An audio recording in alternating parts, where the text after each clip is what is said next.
Dəyərli izləyicilərimiz, hər birinizi salamlayıram.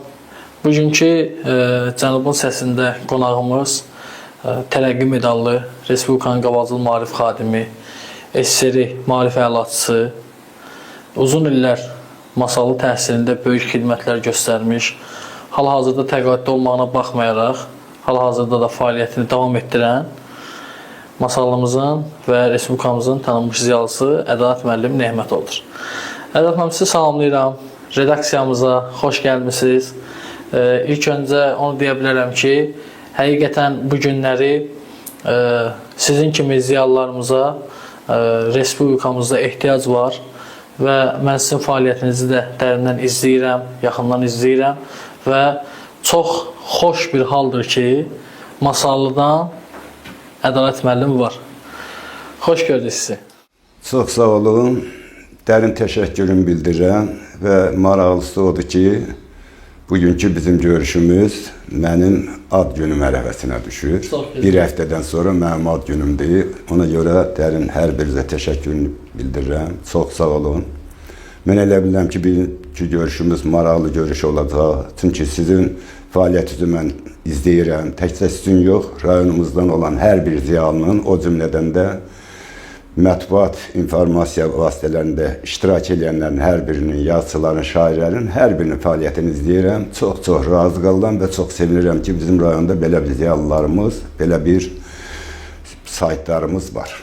Çox sağ olun, təşəkkür edirəm.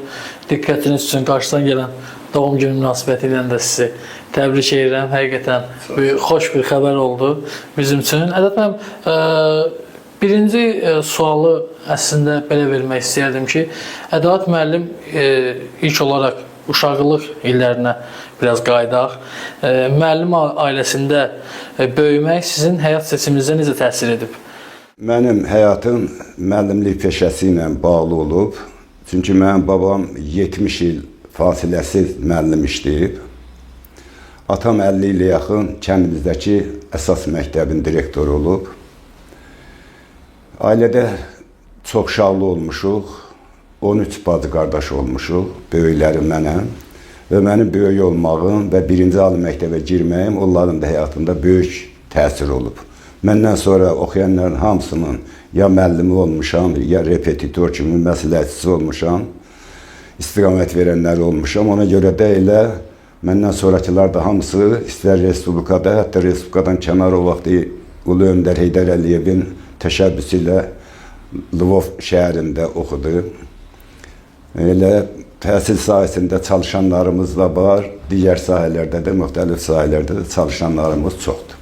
Çox gözəl. Ədalət müəllim, mənə bağlıdır, riyaziyyat seçməyiniz təsadüfidir, yoxsa bu sahəyə sizin xüsusi marağınız olub? Mənim riyaziyyatı seçməyimə səbəb, Allah rəhmət etsin, mənim müəllimim, iki müəllimimin böyük rolu olub. Biri kənd əsas məktəbində, öz kəndimizdə oxuyanda Müzəffər Bəşirovun. İkincisi isə mən Təkli Orta məktəbində 2 il oxumuşam, Havosif Musayev. İnanırsan, bunlardan müəllimliyi də, ondan sonra riyaziyyata marağı da bunlardan öyrənmişəm. Hətta bu Təkli məktəbində oxuyanda rayon olimpiyadasında birinci yer tutub, Respublika olimpiyadasında iştirak etdim, orada da fərqləndim. Bu iki müəllimin, amma sonradan peşəkar müəllim kimi yetişməyimdə isə institutda bir müəllimim var idi, əslən Salyanlı idi, Sadıq Sadıqov. Təpədən dırnağa bu peşəkar müəllim idi, peşəkar metodisi idi. Onun böyük rolu olub, heç də peşman deyirəm. Məndən sonra oxuyan bacı qardaşlarım və şagirdlərim indi Respublikanın yox, dünyanın hər bir yerində var. Bu yetişdirmələrimi mən nəzərə alanda elə bilirəm ki, belə də ən böyük ali məktəbi bitirmişəm, ən belə seçilən peşəni sahibiyəm. Peşman deyirəm, qürur duyuram, fəxr edirəm. Ədalət müəllim, uzun illər masallı təhsilinə rəhbərlik eləmişsiniz və həmin dövrlərdə mən deyərdim ki, həm çətinliklər çox olub, həm yaxşı işlər çox olub və həmin dövrdə bir neçə dəfə Təhsil Nazirliyi Masallıya səfərdə olub, onunla görüşləriniz olub. Həm istəyərdim, həmin dövrdəki təhsillə bağlı danışasınız, həm Nazirliyi Masallıya səfəri ilə bağlı rayonda ümumiyyətlə təhsil sahəsində həmin dövrlərdə gördüyünüz işlərdən danışırsınız.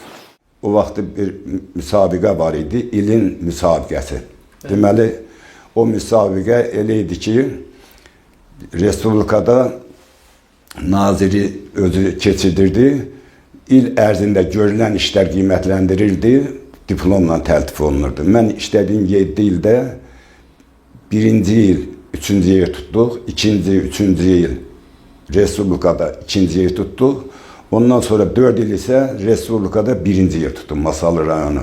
Burada nə gedirdi? Ali məktəbə qəbuldan tutmuş, davamiyyətdən tutmuş, müxtəlif olimpiyadalardan, müsabiqələrdə şagirdlərin iştirakından tutmuş, müəllimlərin özlərinin müsabiqəsi var idi.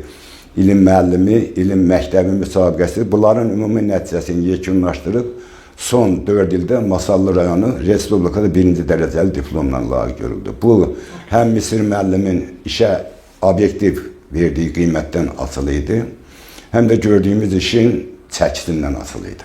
95-ci ildə seçki oldu, parlament seçkiləri. Parlament seçkilərində Həsən Həsənov parlament seçkilərində seçilə bilmədi.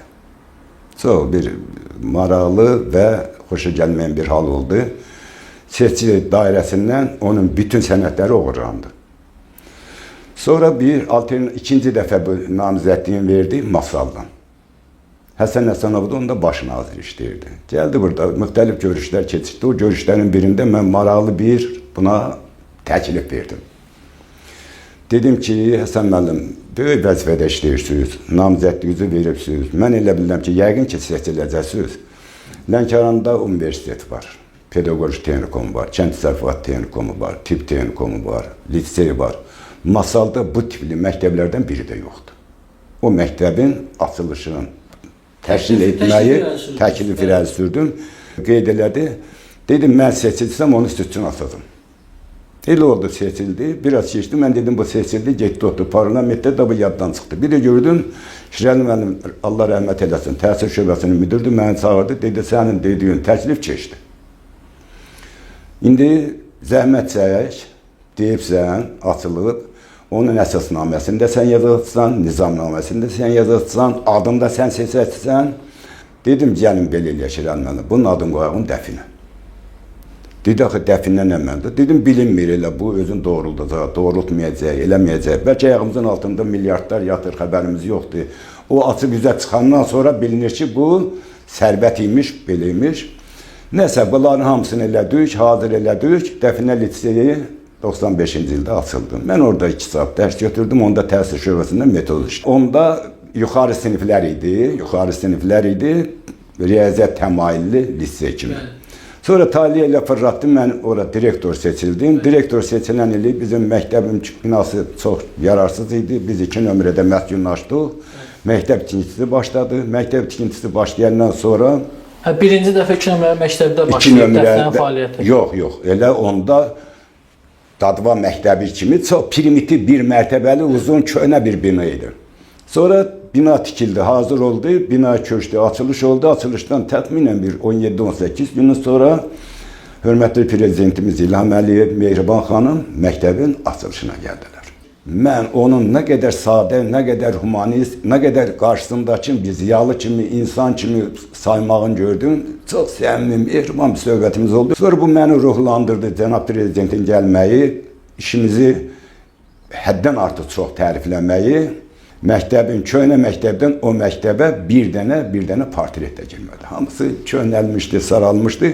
Mən təxminən avqust ayından oktyabrın 12-sinə qədər o məktəbi elə bir formada tərtibat verdim ona. Çox xeyli vəsait xərclədik. Cənab prezident də, Mehriban xanım da dedi, məmnun olduq. Bu mənə həvəsləndirdi. Onda ilin məktəbi müsabiqəsi keçirilirdi. Cənab prezident 50 məktəb seçirdi. Fəxr edirəm, qürur duyuram ki, o 50 məktəbin içərisində ikinci yerdə göstərdiyi balla idi. 29-dan %63 bal birinci yer oldu cənab prezidentin oxuduğu məktəb, ikinci yer mənim məktəbim oldu. 0-dan %3 bal o məktəbə biz uduzduq. O məktəb ilin məktəbi oldu. Məktəbi müsabiqəsində qalib gəldiyinə görə 10.000 manat pul mükafatı nağd şəkildə verildi bizə. 15.000'lik vəsait, 25.000'lik bir vəsait, çox, belə də çox, həddən artıq hədiyyələr filanlar. Sonra tərəqqi medalı verildi mənə. Ona görə elə bəri başdan cənab prezidentə... Neçənci ilə təsadüf edir tərəqqi medalı almalınız? 2008-ci ildə.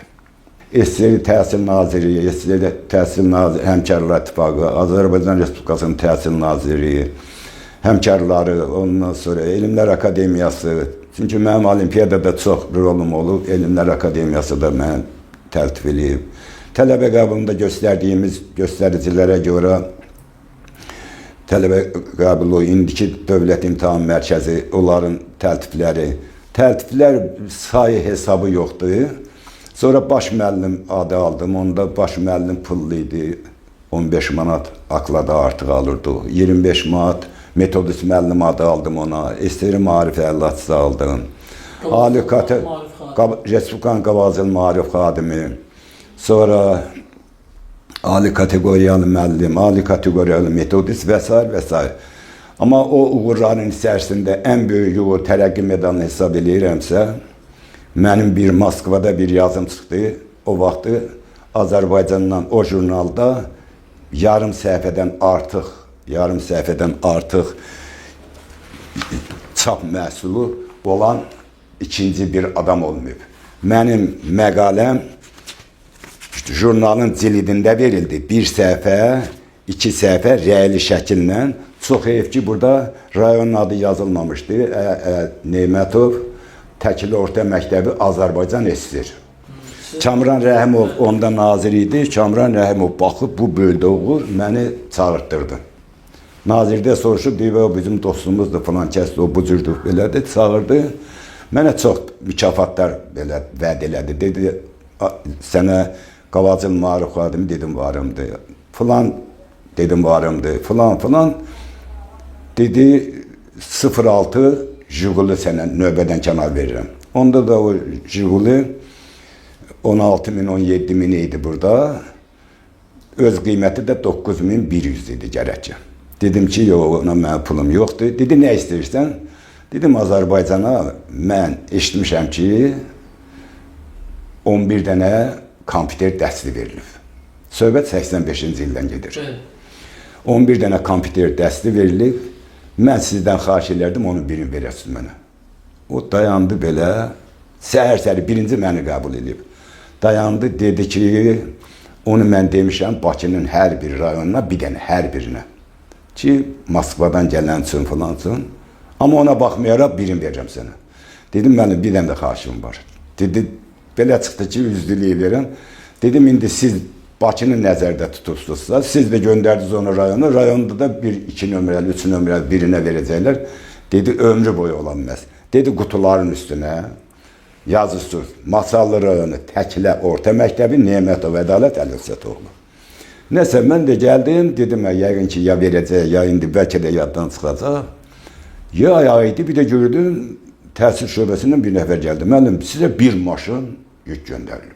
Həmin dövrdə təhsilin rəhbəri Masallıda kim idi? Rəhmətli Hüseyin Bala müəllim idi. Əvəzsiz, onun kimi təhsil şöbə müdürü bəlkə də Respublikada olmayıb. Getdim, qurdurdum. Respublikanın kənd rayonlarında birinci kompüter dəstinin Təkili Orta Məktəbində mən qurdurdum. 15 dənə şagird üçün, bir dənə müəllim üçün. Yəni bu zəhmətin bəhrəsi onda oldu. Bu günləri repetitorların fəaliyyətindən sizin məlumatınız var. Mənə hər zaman maraqlandıran bir sual olub. Təbii ki, bunların özüm üçün cavabını bilirəm. Bir çox yazılarımda da bunu qeyd eləmişəm. Sizin üçün repetitorların fəaliyyəti belə qiymətləndirək də vacibdirmi repetitor fəaliyyəti? Belə dedi, təhsil sistemində davamlı inkişaflar var. Çətinliklər də var, problemlər də var. Bunu biz bilirik, siz də bilirsiniz. Yalnız maraqlandıran sual odur ki, məktəbdən kənar repetitor fəaliyyəti yəni vacib bir şərtdirmi? Yəni bu məktəbdə təhsil varsa, repetitor fəaliyyəti niyə var? Mən işlədiyim dövrdə Təkili Orta Məktəbində işləyirdim. Müəllimlərin hamısı öz işin de bacarırdı, layiqin işini görürdü. Onda repetitor sözü yox idi. Amma ali məktəbə qəbulda onda ən belə prestij ali məktəbə qəbul inaqarovna deyirdilər Rusca, yəni Respublikadan kənar. Onun da bir nömrəsini Ulu Öndər Heydər Əliyev qoymuşdu. Mənim şagirdlərimdən çoxdur, amma bir ali məktəbdəkini deyim, Lvov Poligrafiya Enstitüsü. Deməli, SSR-də o vaxtı poligrafiya fabriki cəmi 3 dənə şəhərdə var idi. Bakı idi, Novosibirsk idi, bir də Moskva idi. 11 nəfər tələbə oxuyurdu orada, 11 tələbənin 8-i bizim şagirdimiz idi. Orada necə idi? 2 fəndən 9 bal imtahandan toplayanda 3-cü, 4-cü imtahandan azad idi. Yəni bu cür prestij ali məktəbə qəbul olunanlar vardı. Repetitorluq o uşaq doymayanda başqa yeməyə əl uzadacaq. Deyək ki, hərbidir. İndi hərbidə şükür Allaha yeməyi belə də normal verirlər, heç nə ehtiyac yoxdur. O yeməkxanadakı yemək onu çatdırmırsa, doydurmursa, o gedib hökmən o bufetdən 2 qatına, 3 qatına, nə bilim hansısa bir yararsız, ondan sonra keyfiyyətsiz bir yemək alıb yeyəcək. Hal-hazırda təhsil sahəsindəki yeniliklərdən və boşluqlardan istəyirəm danışırsınız. Yəni, hal-hazırda masallı təhsilini, ümumiyyətlə təhsili necə görürsünüz siz? Yəni, necə qiymətləndirirsiniz? Mən bu günləri səhər-səhəri götürdüm bir dənə test nümunəsi. 60 dənə suallıq. Dedim, onun 6 dənəsinin mətni təkcə oxudum. Nə qələm götürdüm, nə kağız götürdüm, nə də kompüterdə onu icra elədim. 6 dənəsini oxudum, 3 dəqiqəyə yaxın vaxt çəkdi. Yaxşı 60 dənəyə sual oxumaq üçün 30 dəqiqə. Bizim nazirimiz fəxrlə manşetə çıxardır. 35 dəqiqəyə 57 sualı vuran riyaziyyat müəllimimiz var. Yaxşı, buna indi bu sualı mən sənə versəm, sən özün inanarsan ki, buna 35 dəqiqəyə 57 sual. Yəni, negativ hallar olub, özdə belə az da olmayıb. Yəni, işi bilənə tapşırarlar. Təhsil sistemindən xəbəri olmayan, mənim yadımdadır, Misir müəllim qabağında oturan akademik var idi, professor var idi filan. Yəni, heç bir elmi dərəcəsi olmayan, heç bir belə də təhsil sahəsində uğuru olmayan birdən-birə gəlib, nəsə bu məsələ biraz çox şey yerindədir. Ədət mən çox sağ olun. Bir sual maraqlandırır. Yazdığınız və redaktə etdiyiniz dərsliklər, pedaqoji fəaliyyətinizdə əsasən onları hazırlayanda hansı boşluqları doldurmaq üçün edirdiniz? Mən dərslərin deməli 1, 2, 3, 4-cü sinif dərslər haqqında Azərbaycan müəllimi qəzlində bizim o vaxtı yerimizdə iştirak orada işləyirdi. Bayram müəllim idi, baş redaktor, Sarvan müəllim mavin idi, indi şükürlər olsun ki, Sarvan müəllim Azərbaycan müəlliminin baş redaktorudur. 1-4-cü sinifin riyaziyyat dərslərinin hamısını təhlil elədim Azərbaycan müəllimi qəzlində. Sonra gördüm ki, bu qədər materialı orada vermək imkan xaricindədir. Dərslik Eduaz saytı var idi, Təhsil Nazirliyinin saytı idi. Orada təxminən 50-55 belə səhifəlik yazı dərc elətdirdim. 50-ci səhifəni keçmişdi, dərslik müəlliflərindən biri mənə cavab yazdı. Deməli, bu mənə yazdı ki, sizin filan maraqlı təklifləriniz var, filan düz iradlarınız var, filan, ancaq bir 7 dənə, 8 dənə bəndi götürdü, 1, 2, 42-ci o sualı bəndi, nə bilim, hansı, bunları obyektiv hesab etmədik. Subyektiv hesab edirik. Mən də acıq gəldi ki, bu cür elmi şəkildə mən sübut edirəm ki, bu düzdür. Bunu sən, çoxca sən professorsan, mənim heç elmi dərəcəm yoxdur. Mən bir cavab yazdım, bu biraz da düzün deyim, toxunan cavab yazdı. Ondan sonra mən cəsarətləndim və düzümdə acıq üçün tamam başqa bir şey yazdım. Dedim, çox heyif ki, 50 səhifəlik, o da filan səhifədə əvvəldə də var idi. Bir 7-8 ayda yazıram, heç birinə cavab vermirsiniz. Bu dəfə cavab veribsiniz. Çox sağ olun, təşəkkür edirəm. Ancaq bu yazdığınız 12 sətirlik yazıda da bir dənə çox böyük səhvə yol verirsiniz. Orada o bəndlər ki yazıbsa, onun arxasında siz yazmalıydınız ki, obyektiv əvəzinə subyektiv yazırsınız. Ondan sonra cavab gəlmədi mənə. Cavab gəlmədi. Mən dediyim sözün ağasıyam. Bax, bu kitab ki var, bu kitabı əvvəl bu jurnalda çap olunub. Sonra mən maraqlandım, biraz da genişləndirdim. Bu təxminən xırda şriflə 100 səhifəyə yaxındır. Yox, 79 səhifədir. Burada bu məqalədə də, bunu Azərbaycanda redaksiya heyətinin üzvü olduğum jurnalda çap elətdirənmədim. Nəsə, Moskvaya göndərdim, çap oldu, məni ürəkləndirdi, bunu kitab şəklində yazdım. Burada 20-dən artıq akademikin məsələnin ondan sonra səmərəsiz həll etməsini sübut eləmişəm. Yəni o cəsarətim çatır ki, o sözü deməyə. Çap oldu, orada da, burada da. Bu, deməli, 98-ci ildə naziri məni Türkiyə göndərdi 14 günlük. Erzurum şəhərində olduq, çox şəhərlərdə olduq. Deməli, Erzurumda mən onların Erzurum vilayətinin təhsil nazirinə bir neçə söz dedim. Dedim ki, belə də sizin o bizə keçdiyiniz o tədrisçi var, bizdə 7-8 sinif səviyyəsindədir. Biz axı bu cür səviyyədə deyirik axı, bizim səviyyəmiz belə.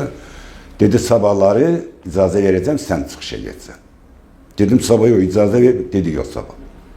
Nəsə, mənim o vəd verdi, bu kitab haqqında orada mən geniş söhbət elədim, kitabı götürdü. Sonra çox böyük yarışlar elədi o. Onların riyaziyyat müəllimləri ilə mənim, bəndə də üzbəyiz otuzdurdu.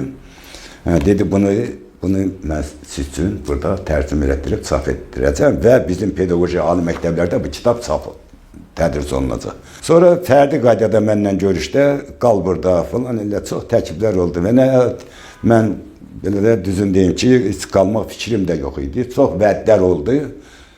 Bura təhsil şöbəsinə adam göndərdilər mənim dalımca, nəsə getmədim. Peşmanda deyirəm.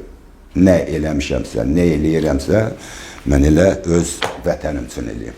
Mən dövlət xətti ilə xarici ölkələrdə iştirak etdiyiniz təhsil proqramları ilə bağlı danışmağınızı sizə istəyərdim və oranın təhsili ilə bizim təhsili necə müqayisə edə bilərsiniz? Mən xarici ölkənin elə də düzdür, qeyri-rəsmi İranda olmuşam, maraqlanmışam. Amma Türkiyədə 2 dəfə olmuşam. 98, bir də 2008-də. 2008-də Antalya, Beldi, Bikəmərdə olmuşam, naziri xətti ilə. 98-də isə Erzurumda, Trabzonda, Rizədə, Artvin'də, İqdirdə və s. Belə yadımdan çıxan şəhərlər də var. Mən düzün deyim ki, istəyir lap Sovet təhsil dövrünü deyim, istəyir sonraki o yenidən qurma, ondan sonra müstəqillik, təzə müstəqilliyə qədəm qoyduğumuz dövr deyim, istəyir indikin deyim, bizim təhsil sistemi bir neçə ölkənin, bir neçə tanıdığımız ölkənin təhsil sistemindən bir neçə sahədə həddən artıq irəlidir. Amma, xüsusilə riyaziyyatda.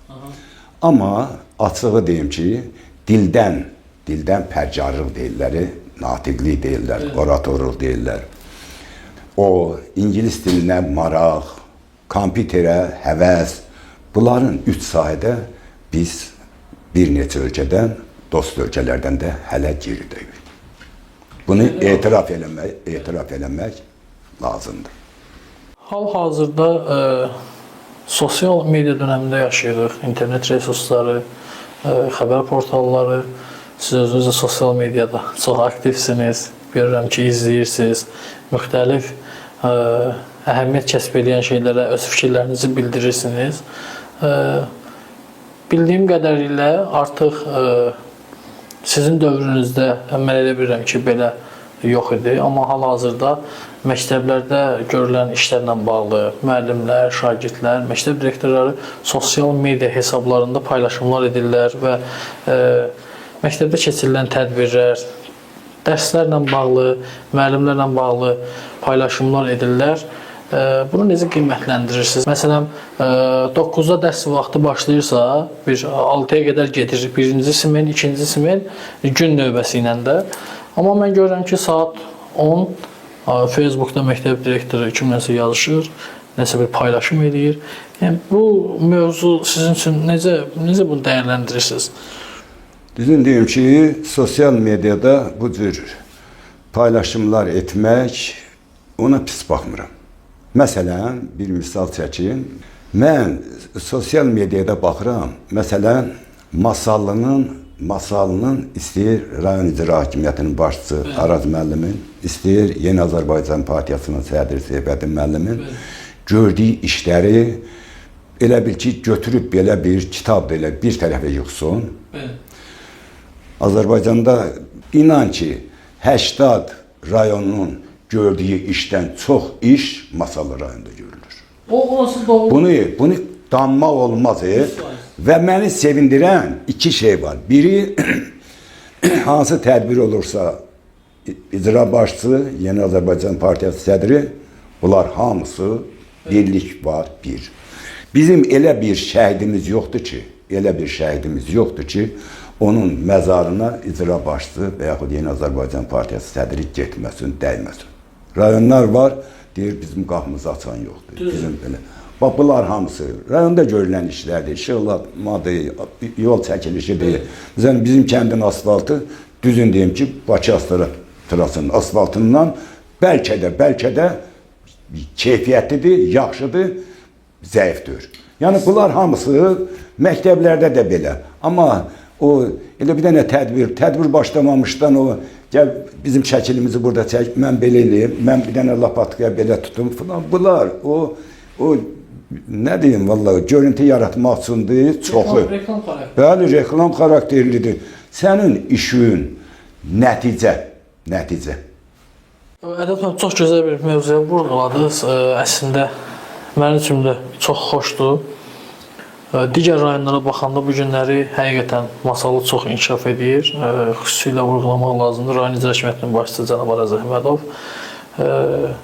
heç bir şeyə ayrı seçkilik qoymadan, istər kənd təsərrüfatı olsun, istər şəhid ailələri olsun, ziyalılar olsun, mədəniyyət sahəsində çalışanlar olsun, qazilər olsun, xəstələr olsun, onların hamısını bir-bir evlərində ziyarət eləyir, görüşür, məzarlarını ziyarət eləyir və görürəm ki, rayonda çox vaxt baş verən hadisələrə birinci reaksiyanı rayon icra hakimiyyətinin başçısı verir və bu çox təqdirə layiq hadisədir.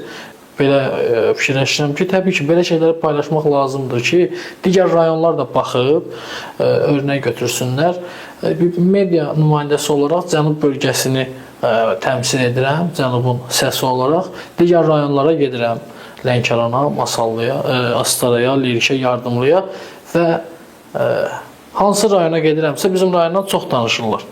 Həm rayon rəhbərinin fəaliyyətindən, həm rayonumuzun ziyalılarından. Çünki mən hər zaman deyirəm hər yerdə ki, bizim rayonda daha çoxdur. Həm alimimiz, həm professorumuz, həm akademiklərimiz, həm şəhidlərimiz, yəni çoxdur, həddindən artıq və bu bizim üçün təbii ki, fəxirdir. Mövzudan yayınmayaraq onu demək istəyirəm, sözünüzə qüvvət, bəli, amma təhsil sahəsində bayaq vurğuladığım şeylər var ki, təbii ki, onlar reklam xarakteri daşıyır. Əslində siz demişkən olmasa daha yaxşı olar. Onu sizə sualı niyə verdim? Çünki sizin dövrünüzdə mən elə bilirəm ki, sosial media hesabları olsa da həmin dövrdə o qədər də aktivlik yox idi sosial mediaya və bilirəm ki, siz də buna şərait yaratmamışsınız. Yəni, biraz qoymamışsınız. Məndə bu məlumat var. Olar ki, siz deməyəsiniz, amma mən bu məlumatı bilirəm ki, siz biraz, necə deyərlər, həmin mövzularda biraz ehtiyatlı davranmışsınız, amma öz işlədiyiniz dövrlərdə mənim Bakıdan media nümayəndələri, dostlarım var ki, sizləri tanıyırlar və hər zaman söhbət edəndə deyirlər ki, Ədalət müəllim Azərbaycan mətbuatı ilə dostdur. İstərdim elə bu mövzuya toxunmaq üçün rəhbər işlədiyiniz dövrlərdə təbii ki, mediasız mümkün deyil. Siz də media ilə dost olmusunuz. Müxtəlif təhsil rəhbərləri var ki, işləyən vaxtlarında onlardan tənqidi məqalə yazırlar. Amma siz rəhbərlik etdiyiniz dövrlərdə bu hallar baş verməyib. Rayon təhsili də inkişafı çox gözəl olub. İstərdim Azərbaycan mediası ilə dostluğunuzdan, Azərbaycan mətbuatını hal-hazırdakı dönəmindəki fəaliyyətindən biraz danışasınız. Düzün deyim, elə bir mən iş gördüm ki, işlədiyim dövrdə çox çəkmədi, onun sorağı çatdı nazirliyə.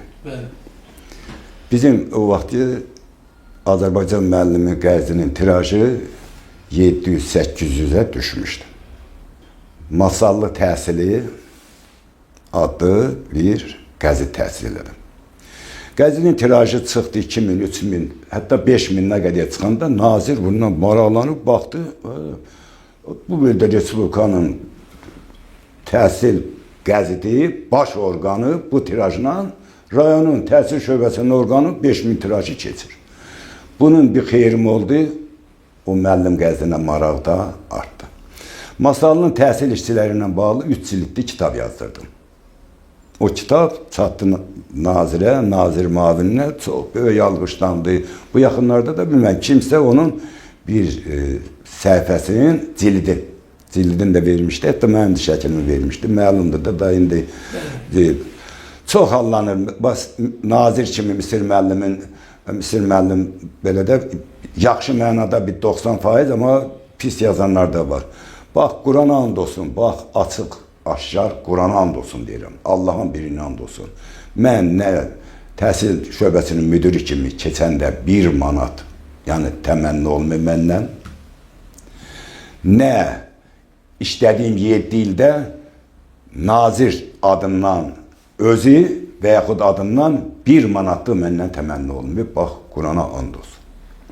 Mətbuatla bağlı deyim ki, mətbuatla mən bir dəfə öz yerli jurnalistlərimiz də gəlirdi, düzün deyim, mənim yanıma. Hamısını da səmimi qəbul edirdim.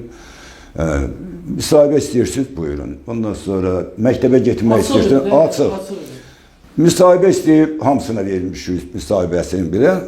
Hətta Misir müəllim bir dəfə televiziya dedi, jurnalistlər çox belə də müəyyən mənada çox ağçılıq edir. Təkcə Masallı rayon təhsil şöbəsinin müdürünün otağına bir ayda 300-dən artıq jurnalist girib çıxıb.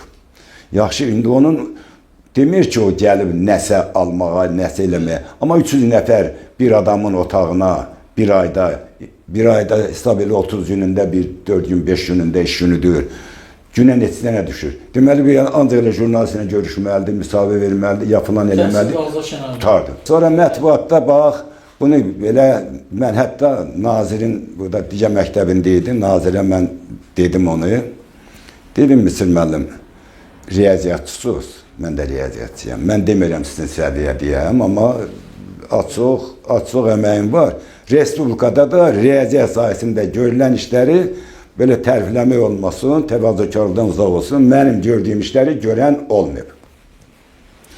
Dedim, televiziya işçiləri, jurnalisti, yazır 14.00-da, 14.00, sən jurnalistsən, sən 14.00 əvəzinə 00 deyirsənsə, deməli, sən ədəbiyyatı deyirsən, 1. Neftdən gələn gəlir, böyük rəqəmlə ifadə olunur. Bunu hamı işlədir.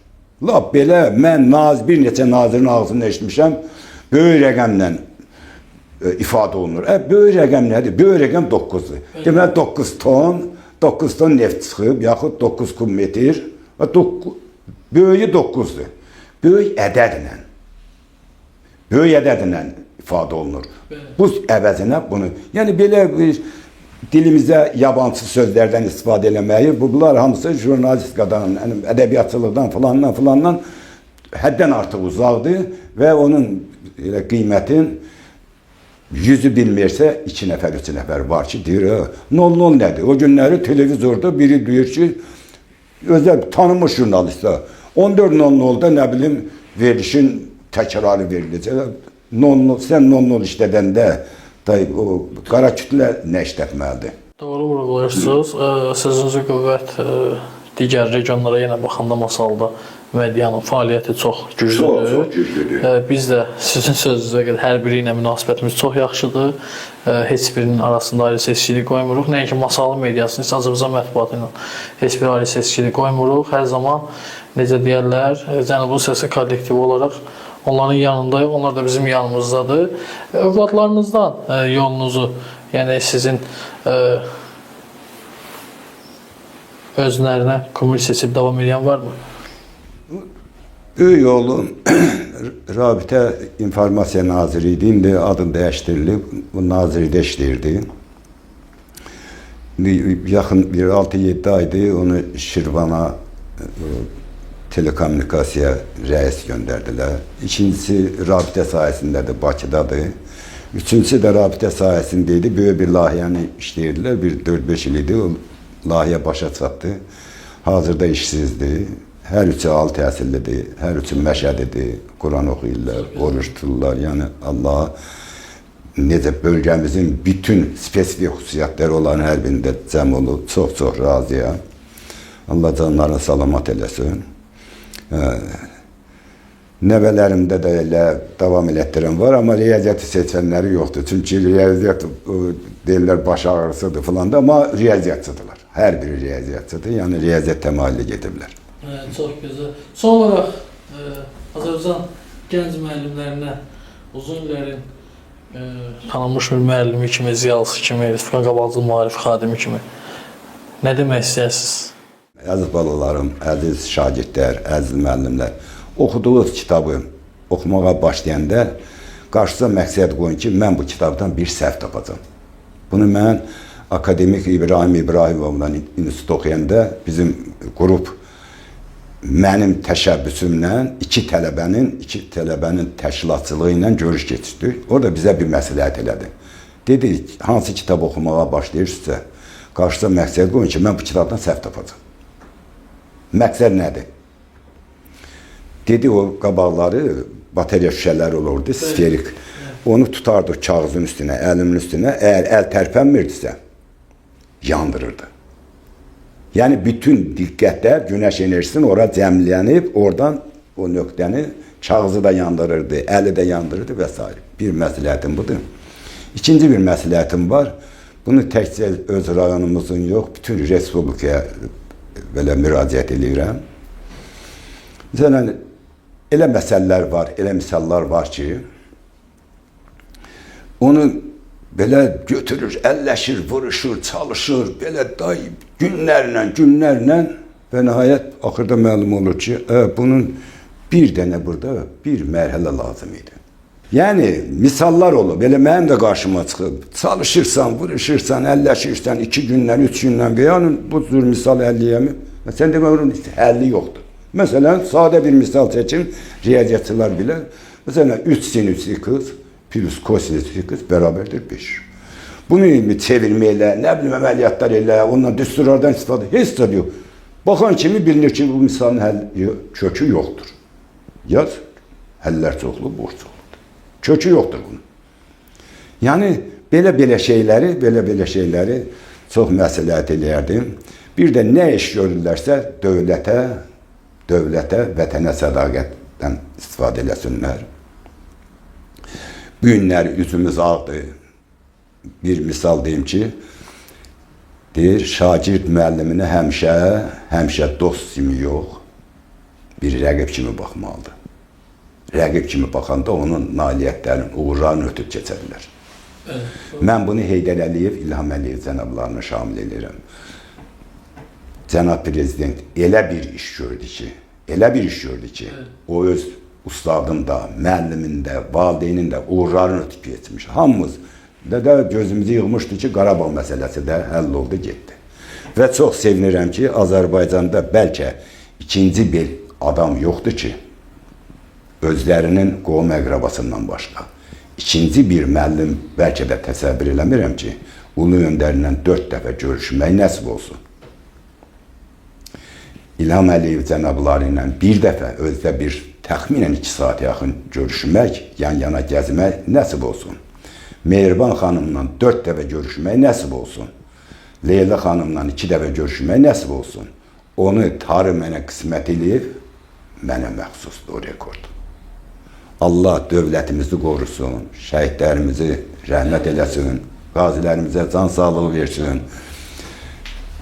Azərbaycan bizim istədiyimizdən qat-qat yuxarı səviyyədə olsun. Həm yaşayış səviyyəsi, sabitlik necə var? Mən istəyirəm ki, hər şey belə iqtisadi cəhətdə də, hər bir sahədə Azərbaycan Qafqazın necə lideridir, lap Qafqazın yox, regionun hamısının lideri olsun. Sizə də dərin təşəkkürümü verirəm. Vaxt uzaldıq. Çox sağ olun. Amma maraqlı bir söhbətimiz oldu. Gəldiyiniz üçün mən də sizə təşəkkür edirəm. Təbii ki, bu günləri siz bizim üçün çox dəyərlisiniz. Həm bizim üçün, həm rayonumuz üçün, həm respublikamız üçün. Çünki rayonumuzdan ziyalıların respublika səviyyəsində tanınmağı böyük uğurdur. Gənclər əslində sizlərə baxıb örnək götürməlidirlər və fikirləşməlidirlər ki, Ədalət müəllim respublika səviyyəsində tanınır. Bəlkə sizin sözünüz var, rəqib məsələsi. Mən də tanınım. Gənclər sizlərdən necə deyərlər, həm tövsiyələrini almalıdırlar. Mən inanıram ki, sizin şagirdləriniz sizə axtarırlar. Tez-tez görüşürsünüz onlarla. Və bugünkü müsahibə həqiqətən mənim üçün çox maraqlı oldu. İstədiyim sualları verdim, istədiyim cavabları aldım. Diqqətiniz üçün təşəkkür edirəm. Son olaraq nə sözünüz varsa buyura bilərsiniz. Bəzən indi elə rəhbərlər seçilir ki, ona ağıllı məsləhət batmır və yaxud uzaqdır. Bədbəxt o insandır ki, tabiçiliyindəki adam ondan savadlı olsun. Məsələn, qabaq təkmilləşmə institutu var idi, fəaliyyət göstərirdi, ixtisas artırmaya, ixtisas dəyişmeye. Bunlar hamısı gedib öz hansısa marağa. Məsələn, mənim bir şey deyim, o rekord, məsələn, Azərbaycanda bəlkə o da heç kimdə yoxdur. 20 ilə yaxın 79 SSR dağılana qədər, 20 ildən artıq SSR Pedaqoji Elmlər Akademiyasının təlim metodlarının təkmilləşdirməsi laboratoriyası var idi. O, SSR-nin 15 respublikanı seçilmiş. O gəlin mənim dərsimdə iştirak eləməmişdi. Ya bir mətbuatda çıxışından mı, ya bir elmi-pratik konferanslarda mən iştirak eləmişəm, institutda da, ondan sonra başqa yerlərdə də. Oradan seçirdilər, 20 ildən artıq məndən əməkdaşlıq elədilər. 20 ildən artıq. Əvvəl 2 nəfər idi, biri Hərkivanla Dadaşbala müəllimlə mən idi, sonra Dadaşbala müəllim yazmadı, eləmədi, cavabların, onlar sorğular göndərirdi, təkbirlər istəyirdi, amma mən davam elədim. Mən istəyərəm ki, Azərbaycan hər bir sahədə örnək olsun. Təkcə bu 3 respublikaya yox, elə bütün o 4 tərəfimizdəki. Onu da ki, mən elə bilirəm ki, bizim prezidentimiz ona da nail olacaq. Çünki elə rekordlar var. Amma olmayanlar da var. Bunlar hamısı indi müvəqqəti Qarabağla bağlı olanlardır. Vəsaitin çoxu ona yönəl. Onlar da düzələcək, Allah qoysa. Allah hər birinizə can sağlığı versin. Təşəkkür edirəm. Zəhmət çəkdiniz, zəhmətinizi siz də halal eləyin. Xoşunuz olsun, çox sağ olun. Diqqətiniz üçün var olun. Bəli, dəyərli dostlar, bugünkü müsahibimiz Tərəqqi medallı Respublika Qabaqcıl Maarif xadimi, SSR Maarif əlilçisi, Respublikanın tanınmış müəllimi, Ədalət müəllim Nəhmətov idi. Diqqətiniz üçün çox sağ olun.